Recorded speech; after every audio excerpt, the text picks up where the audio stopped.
Hello everyone, JL Wasabi here. In today's video, I will be teaching you how to play two-cost rerolls. But before we begin, I would just like to remind you to like the video if you find it useful and also to subscribe to my channel if you haven't done so. Thank you and let's get right into it. There are many viable two-cost reroll comps out there and I have listed some down here. If you have been following the statistics or seen the videos I have been uploading, you will know that many two-cost reroll comps have been dominating the meta for the previous few patches ever since Set 14 started, especially the ones that I have highlighted in red, namely Amp Nafiri Reroll, Vega Reroll, Vayne Reroll, and the obnoxious Twisted Fate Reroll. Here is a quick look at the high-performing two-cost reroll comps so far. As for most games, whichever playstyle you are going for, we usually do not roll for the whole of stage 2. Prioritize hitting econ thresholds so that you can get to 50 gold as soon as possible.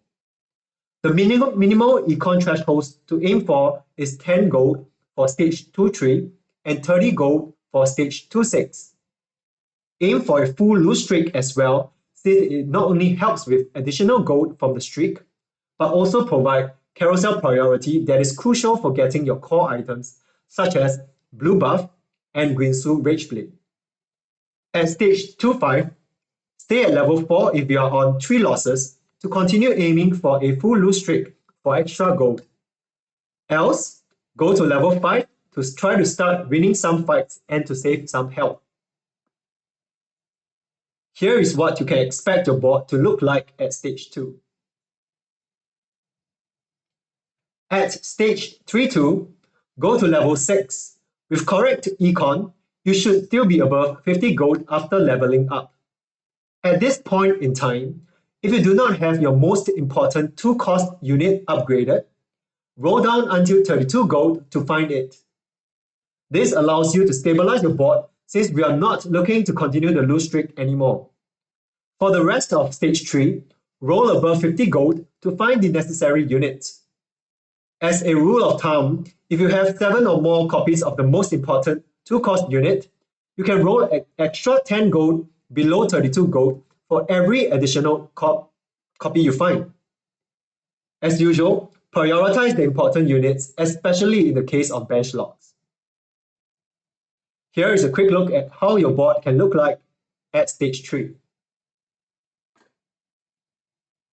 Reaching stage 4, hopefully you are already close to obtaining your important 3-star 2-cost units. If not, continue to roll above 50 gold for them.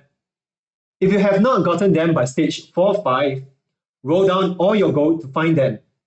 From here on, if you do not find the important 3-star units, continue to roll all your gold every turn until you find them. Aim to save placements even if you are likely to go bottom 4. However, if you are able to find the 3-star units, recover your econ to 50 gold while buying the less important 2-cost units if you feel that they are still needed, but do not roll for them anymore. It is important now to pump levels to match the lobby tempo, given that the other players are likely to be around 2 levels ahead of your level 6. Here is how your board should look like at stage 4 with the 3-star 2-cost units found. From here onwards, focus on adding in more units, preferably 4 cost or higher, in order to activate high trade breakpoints for your main carry and main tank while balancing your front line and back line. Prioritize hitting important trade breakpoints such as 4 Cyberboss or 4 or 5 Amp. If you're lucky enough to find random 5-cost units like Zac or Garant in your rolldown, consider adding them to your board for extra stability and board strength. As the stabilization states are crucial, you can roll as much gold as you can in order to find the necessary units like Kobuko or Samira to stabilize your board. Here is a quick look at how you can stabilize your boards at level 7 or 8 in order to top 4 or more. There are certain conditions that enable us to play 2-cost reroll comps. With the explanation that I have gone through, augments that help with reroll like Starry Night and loose streaking like Calculated Loss are good picks. While core items are important, item augments are not necessary as compared to one-cost rerolls that require high item quality. Certain portals in this set also directs us towards rerolling, such as the Tailored Shop portal. Even though the Garen's portal that gives everyone a 2-star, 2-cost unit as an opener got disabled, it was still fun while it lasted. You can also think of playing rerolls when you do not have a win streak spot to ride on, since hitting the reroll units can provide a huge power spike to then match up and catch up with the lobby.